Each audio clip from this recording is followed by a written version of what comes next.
Antes de entender o castelo, precisamos conhecer quem teve força para atravessar cada uma de suas moradas. Teresa de Jesus nasceu em 1515, na Espanha, em um período de forte tensão religiosa e instabilidade política. Ainda jovem, enfrentou doença grave que quase encerrou sua vida. Durante anos viveu dividida entre desejo de profundidade espiritual e apego a distrações e relações sociais que enfraqueciam sua decisão interior. A luta começou dentro dela. Ao entrar no Carmelo, encontrou um ambiente relaxado, com pouca disciplina e muita concessão. Poderia ter aceitado aquela mediocridade como norma, mas escolheu reforma, silêncio e pobreza. Fundou mosteiros, enfrentou resistência interna, viajou em condições precárias e foi observada com desconfiança por autoridades religiosas. Ela não escreveu o castelo interior como teoria distante. Escreveu como quem conheceu a dispersão, enfrentou vaidade, combateu medo e decidiu avançar mesmo sem garantias. O livro nasce de experiência real, não de especulação. Neste vídeo, não vamos apenas explicar um texto antigo. Vamos percorrer um caminho concreto de vida interior, seguindo a estrutura que Teresa deixou. Se você busca firmeza na oração, clareza na fé e maturidade espiritual, este estudo pode oferecer direção prática. Se você está gostando de conhecer mais profundamente a vida e os ensinamentos dos grandes santos da Igreja, inscreva-se no canal. E se você já faz parte dessa comunidade, curta este vídeo e deixe nos comentários qual outro santo ou obra você gostaria de ver analisado aqui.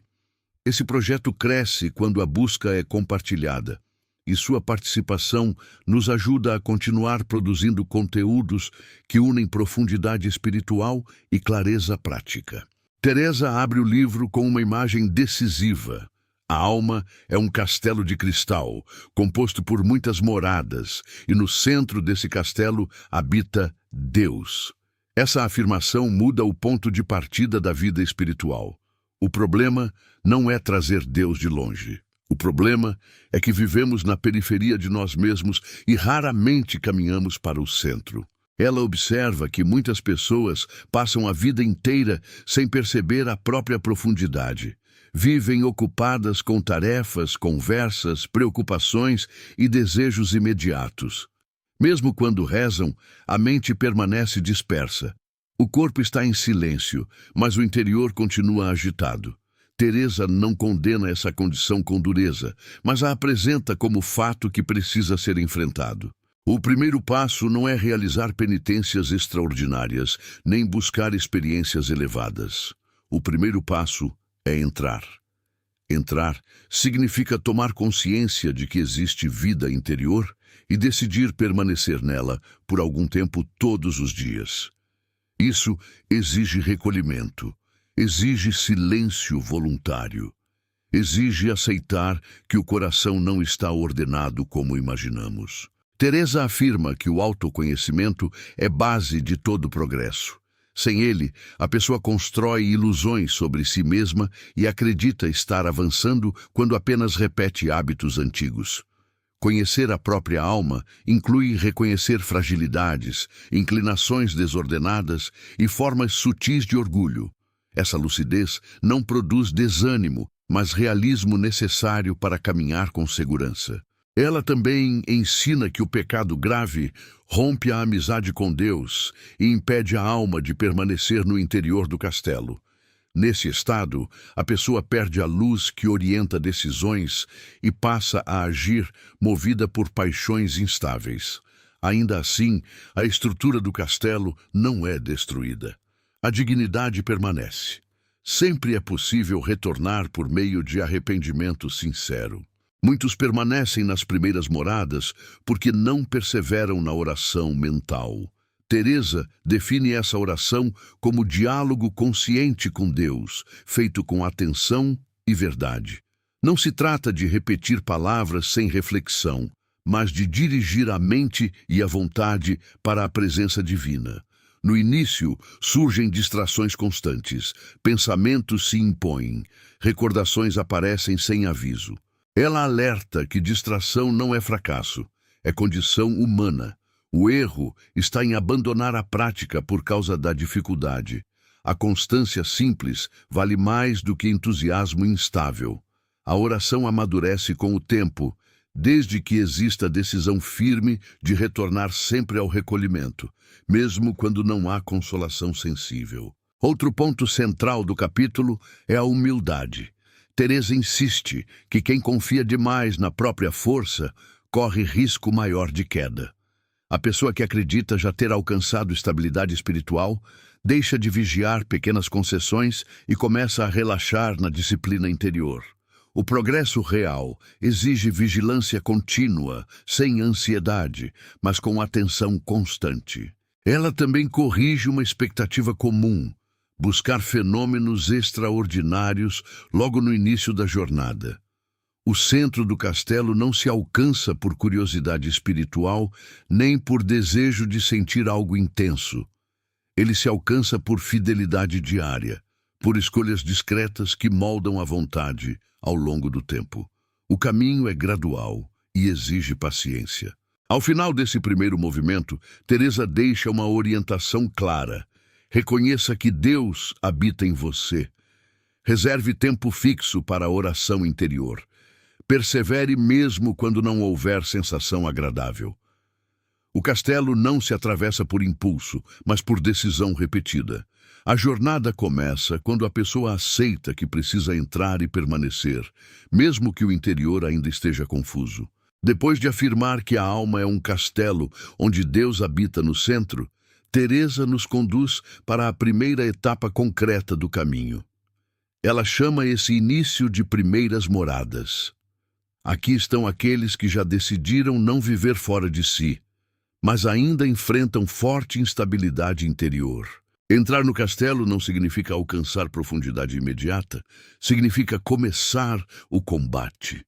Nessas primeiras moradas, a pessoa já evita o pecado grave e deseja viver em amizade com Deus. Existe boa intenção, existe desejo real de mudança. No entanto, o interior permanece desordenado. Há apego a hábitos antigos, busca por aprovação e dificuldade em manter constância na oração.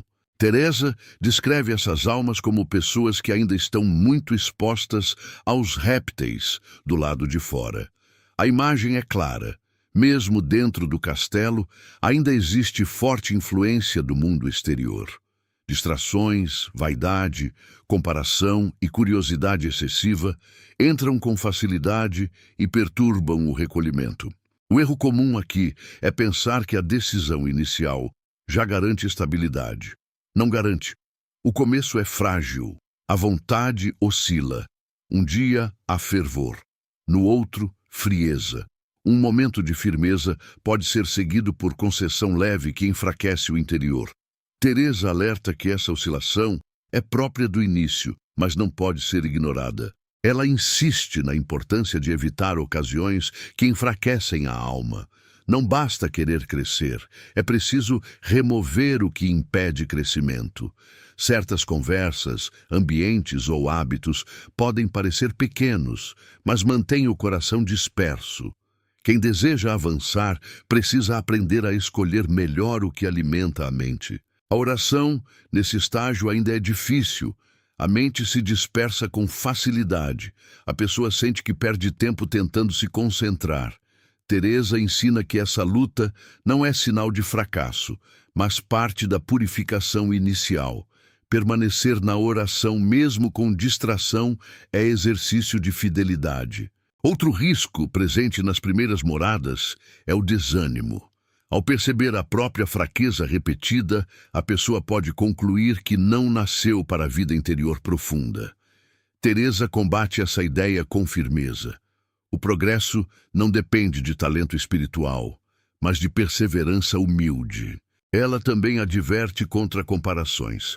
Olhar para o avanço dos outros pode gerar inveja ou falsa segurança. Cada alma percorre o castelo em ritmo próprio. O foco deve ser fidelidade pessoal, não desempenho alheio. Comparação constante revela orgulho escondido. Nas primeiras moradas, o ponto central é decisão contínua. Decidir rezar mesmo sem vontade. Decidir evitar o que prejudica. Decidir retornar após queda leve. Não se trata de heroísmo dramático, mas de constância simples. Essa fase forma a base sólida para etapas futuras. Teresa deixa claro que Deus já está presente e atuante, mesmo quando a alma ainda é instável. A graça sustenta o início. Contudo, ela não substitui a responsabilidade pessoal. Quem deseja avançar precisa cooperar com escolhas concretas. O segundo capítulo, portanto, não descreve experiências elevadas. Ele apresenta o realismo do começo. Entrar no castelo é decisão. Permanecer nas primeiras moradas é combate diário contra dispersão e apego leve, mas persistente. Se a pessoa aceita essa disciplina inicial, cria condições para avançar às moradas seguintes, onde a oração se torna mais profunda e a ação de Deus mais evidente. Mas nada disso acontece sem vencer a etapa simples e exigente do início. O caminho começa com decisão repetida, e quem permanece avança. Depois de atravessar o início instável das primeiras moradas, Teresa nos conduz a um ponto mais exigente do caminho. Aqui, a alma já decidiu permanecer.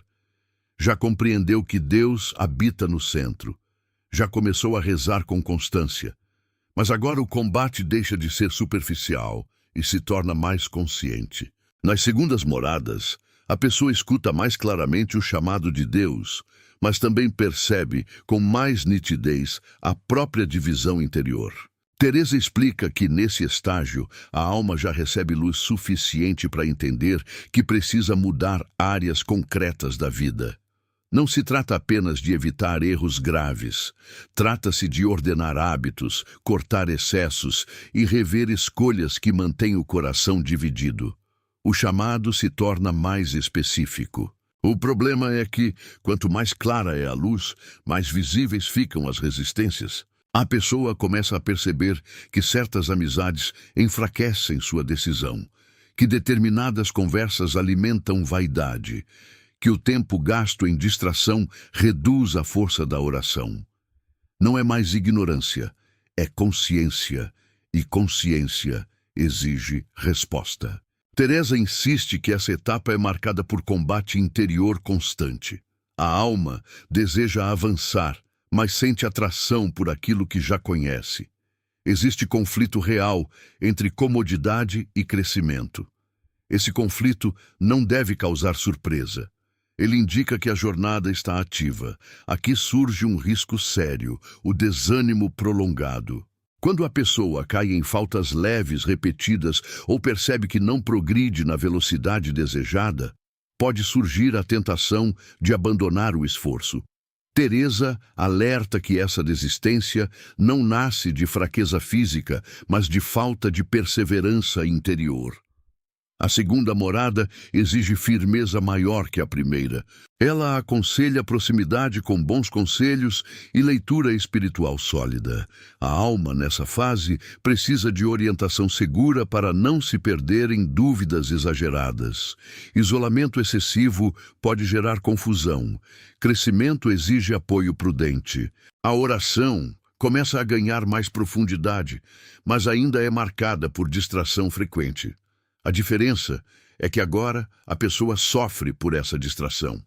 Antes, ela nem percebia. Agora percebe e deseja mudança. Esse sofrimento é sinal de progresso, não de retrocesso. Teresa também adverte contra a busca por segurança imediata. A segunda morada não oferece consolação constante. Deus permite períodos de secura para fortalecer a decisão livre. A fé começa a se firmar além da emoção. Permanecer sem sentir torna-se exercício real de maturidade. Outro ponto importante é a vigilância sobre pequenas concessões. A alma já sabe que grandes quedas começam com relaxamento leve. Teresa ensina que a atenção aos detalhes preserva o avanço. Não é rigidez exagerada, mas consciência de que o interior ainda não está estável. Nessa fase, a pessoa aprende que crescimento espiritual não elimina a luta, mas muda a qualidade da luta. O combate deixa de ser contra a ignorância total e passa a ser contra apego consciente. Isso exige responsabilidade maior. As segundas moradas formam base decisiva. Se a alma persevera aqui, ganha força interior suficiente para atravessar provas futuras mais intensas. Se recua, tende a permanecer anos no mesmo ponto, repetindo o ciclo de entusiasmo e queda. Teresa não oferece promessa rápida de paz. Ela oferece direção clara, escutar o chamado, responder com atos concretos, permanecer mesmo quando o interior oscila.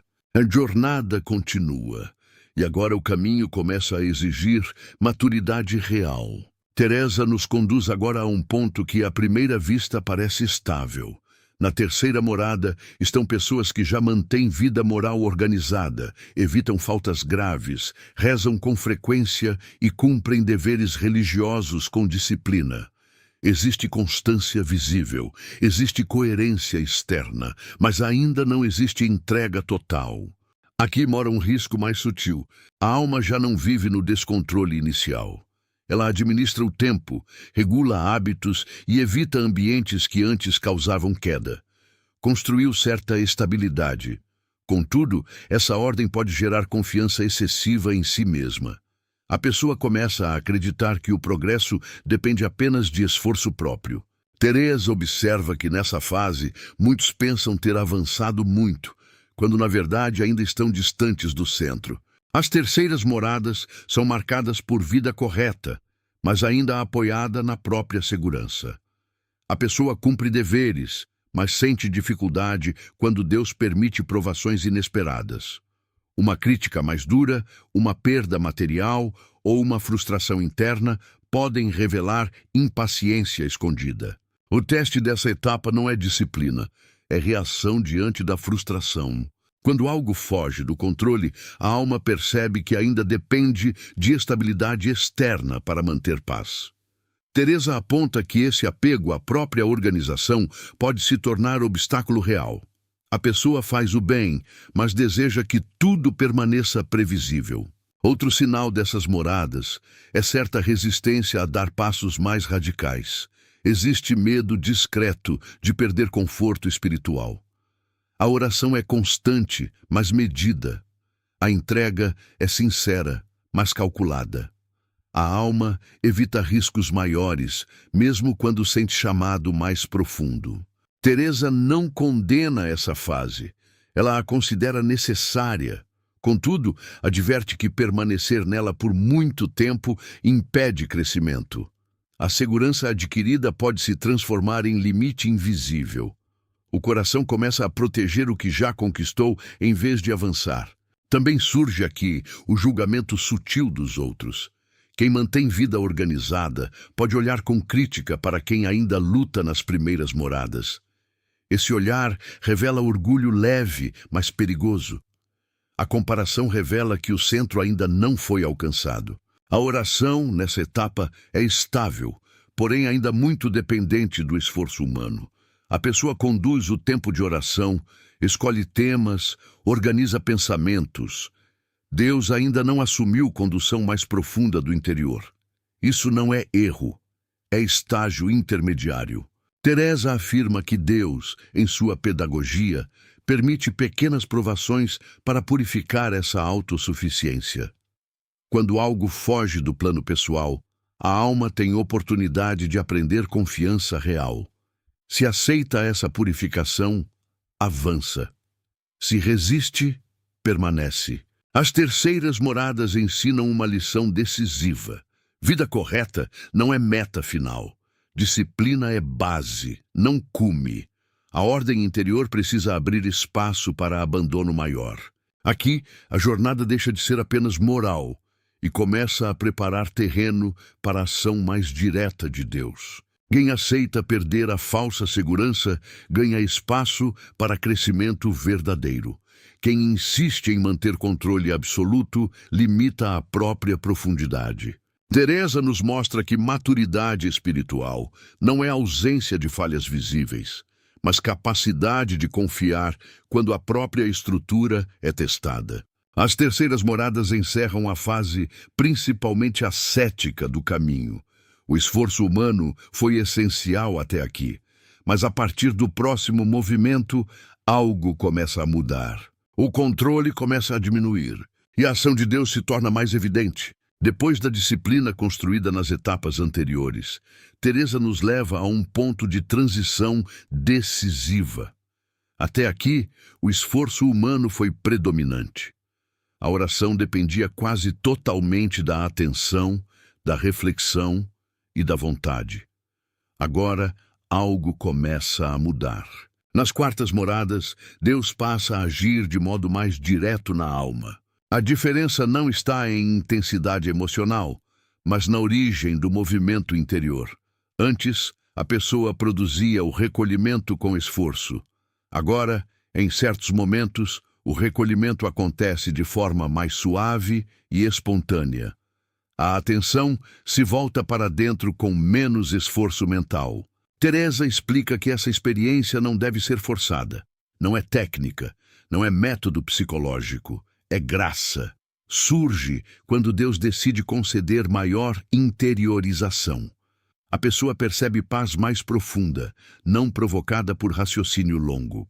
Ela chama isso de oração de recolhimento sobrenatural. Aqui está um ponto importante. A alma ainda pode raciocinar e usar imagens, mas percebe que algo mais silencioso acontece no interior. A vontade se aquieta. O coração permanece mais atento à presença de Deus, mesmo sem muitas palavras. O erro nessa fase é tentar controlar o que é dom. Se a pessoa tenta reproduzir a experiência pela força, perde simplicidade. Teresa aconselha a aceitar o momento quando ele vem e permanecer fiel na aridez quando ele não vem. A maturidade agora consiste em não se apegar nem à consolação espiritual. Outro aspecto das quartas moradas é que as distrações diminuem durante esses momentos de recolhimento profundo. Porém, isso não significa perfeição permanente. A instabilidade ainda existe. A diferença é que a alma começa a experimentar que Deus pode agir sem depender tanto do esforço humano. Essa etapa marca a transição entre ascese e início da vida mística. Teresa alerta que a humildade se torna ainda mais necessária. Experiências interiores mais profundas podem gerar vaidade sutil. A pessoa pode acreditar que já alcançou o estágio elevado. Esse pensamento bloqueia crescimento imediato. O critério de autenticidade não são sensações, mas mudança concreta de vida. Se a oração mais profunda produz mais paciência, mais caridade e mais desapego, então o caminho é verdadeiro. Se produz orgulho ou isolamento, algo está errado. As quartas moradas também ensinam confiança. A alma começa a compreender que não é ela quem sustenta tudo. Deus age no interior quando encontra espaço. O papel da pessoa é permanecer disponível, sem ansiedade. Teresa nos encaminha aqui para uma nova lógica espiritual. O progresso não é mais apenas resultado de disciplina constante, ele passa a depender de entrega maior. O controle diminui, a receptividade aumenta. Essa fase prepara a alma para experiências ainda mais profundas, mas também para purificações mais intensas. A jornada agora deixa de ser apenas esforço ordenado. Começa a se tornar transformação conduzida por Deus. Depois da ação mais evidente de Deus na etapa anterior, Teresa nos coloca diante de uma experiência ainda mais profunda. Nas quintas moradas, a união com Deus deixa de ser apenas recolhimento frequente e se torna a experiência mais intensa de transformação interior. Ela usa uma imagem clara para explicar esse momento. O bicho da seda que se fecha no casulo e depois se transforma. A comparação não é decorativa. Ela indica a morte de uma forma antiga de viver e nascimento de nova disposição interior. Aqui a alma já não deseja apenas evitar erro. Ela deseja pertencer inteiramente a Deus. Teresa afirma que nessa etapa ocorre uma união que não depende do raciocínio contínuo. A vontade se encontra presa a Deus com força maior. Não é êxtase constante, mas é vínculo mais firme. Durante esses momentos, a pessoa percebe que não controla o que acontece no interior. Essa união, porém, não é permanente. Ela acontece por períodos, depois retorna à condição comum. O erro seria pensar que a experiência garante estabilidade definitiva. Ainda existe caminho a percorrer. O sinal mais claro das quintas moradas não é emoção intensa, mas mudança concreta de prioridades. A alma começa a perder gosto por aquilo que antes parecia indispensável. Ambição pessoal diminui. Busca por reconhecimento perde força. O desejo de agradar a Deus supera o desejo de agradar aos outros. Essa reorganização é mais importante que qualquer sensação interior. Teresa alerta que essa fase também exige cuidado. A pessoa pode querer permanecer apenas na experiência agradável da união e esquecer que a transformação precisa atingir toda a vida prática. A autenticidade se prova na ação cotidiana. Outro ponto central é que o sofrimento começa a ser visto de modo diferente. A alma que passou por essa união entende que perder algo por fidelidade não é derrota. Existe liberdade maior. O medo começa a diminuir. Contudo, ainda não é maturidade completa. Teresa deixa claro que provas maiores virão. As quintas moradas são como preparação intensa. A alma experimenta proximidade profunda, mas precisa ser purificada de modo ainda mais radical. Essa etapa marca mudança de identidade interior. A pessoa já não vive centrada em si mesma como antes. Existe novo eixo, ainda frágil, mas real. O centro começa a se deslocar de forma mais estável para Deus. Teresa nos leva aqui a compreender que a jornada espiritual não é apenas moral, nem apenas psicológica. É transformação da vontade. Quando a vontade começa a aderir à vontade divina com mais constância, algo estrutural muda. As quintas moradas encerram um ciclo de crescimento positivo e abre porta para a fase mais exigente. A proximidade experimentada prepara a alma para enfrentar purificação mais profunda, onde tudo que ainda resta de apego será exposto. A união começou, mas ainda precisa ser provada. Depois da união intensa experimentada na etapa anterior, Teresa nos leva a uma fase que surpreende muitos leitores. Em vez de paz estável e crescimento sem conflito, surge período de provas profundas. As sextas moradas são marcadas por sofrimento interior e exterior que purifica o que ainda resta de apego oculto. Aqui a alma já ama a Deus com sinceridade. Já experimentou proximidade real. Justamente por isso, a purificação agora atinge camadas mais profundas. Teresa descreve que podem surgir enfermidades, perseguições, incompreensão e críticas injustas. Nem sempre esses fatos vêm como castigo, mas como meio de amadurecimento. A alma aprende que união com Deus não elimina a dor, mas transforma sua finalidade. Além das provas externas, existe purificação interior intensa. A pessoa pode experimentar aridez prolongada, sensação de ausência divina e incapacidade de rezar como antes. Aquela união doce das quintas moradas parece distante. Teresa alerta que isso não significa retrocesso. É etapa necessária para retirar dependência de consolação.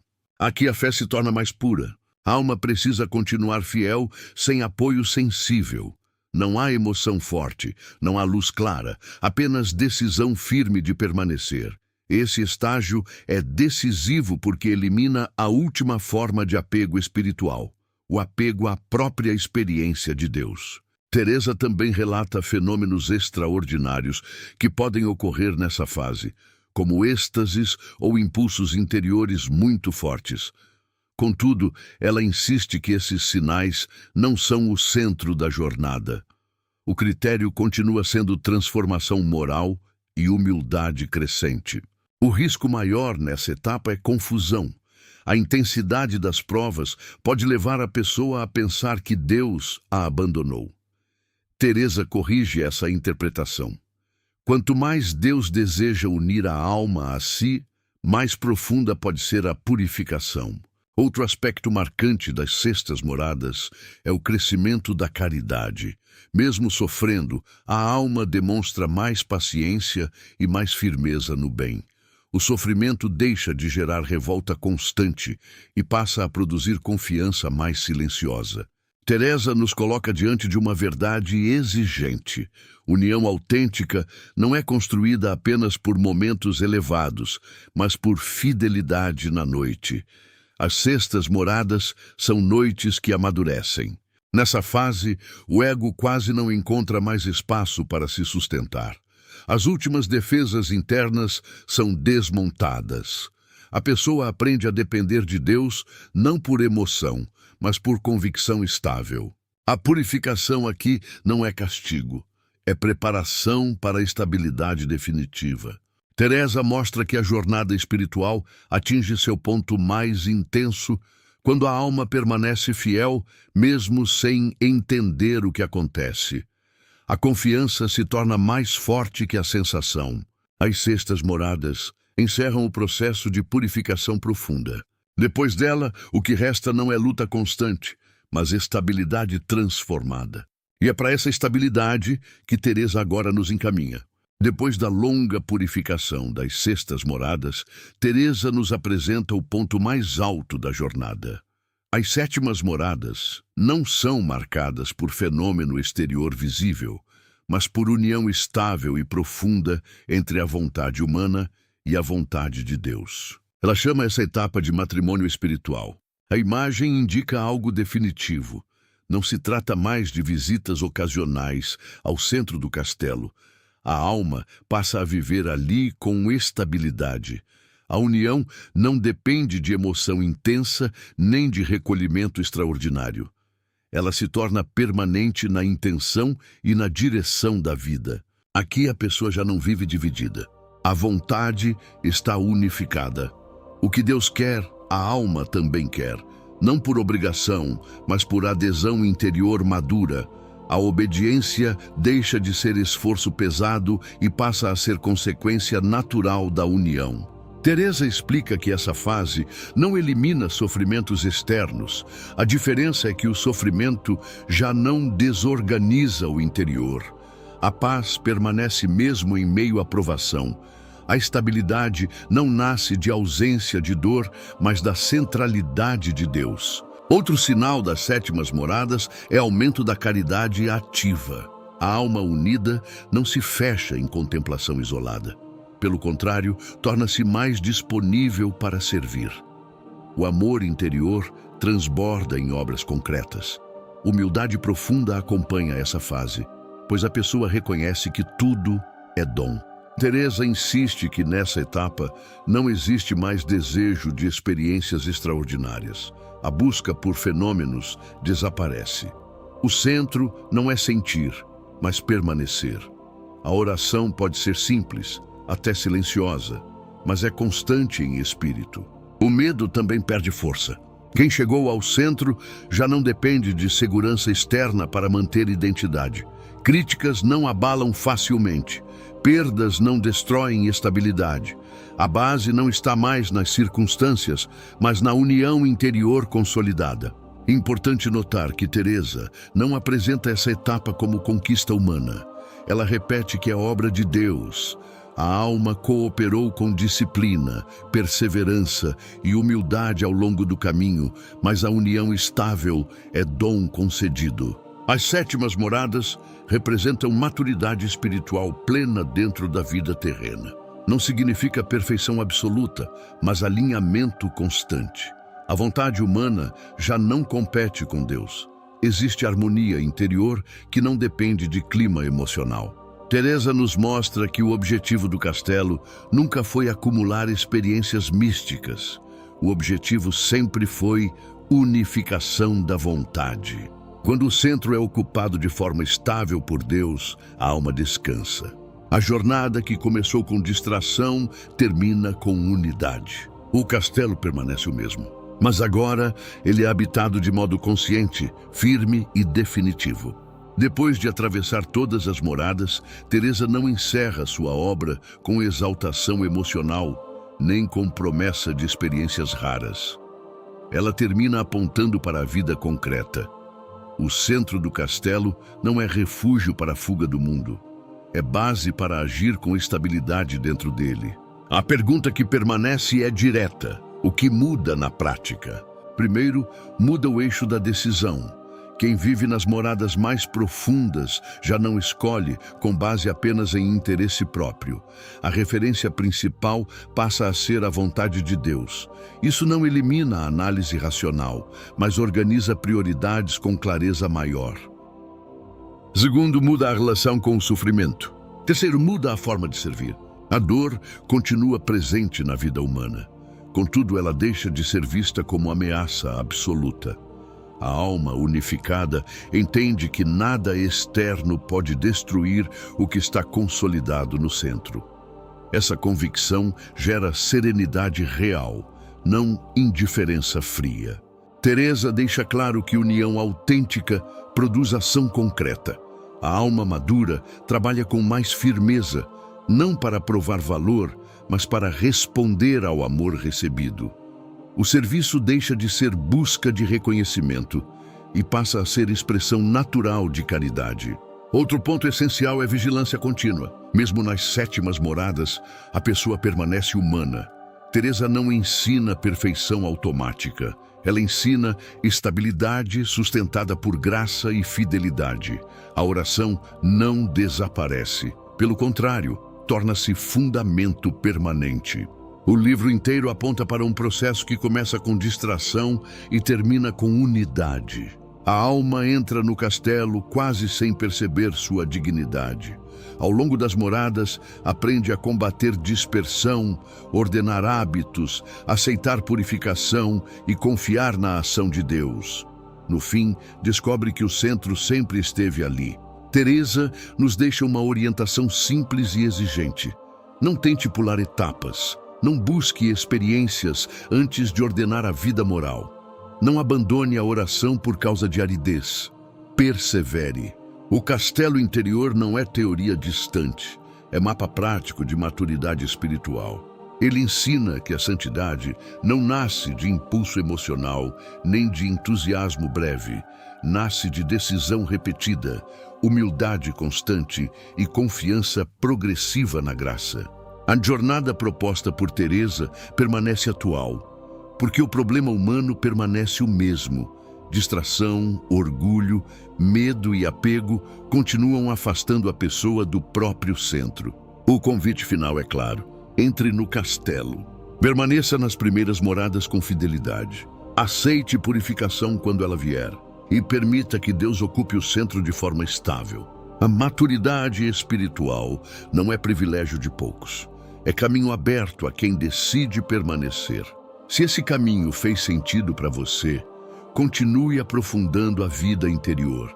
Há outros santos que trilharam esse caminho com radicalidade e podem te ajudar a enfrentar as noites escuras da alma, assim como o melhor amigo de Santa Teresa, São João da Cruz. Nos vemos no próximo capítulo da sua própria caminhada.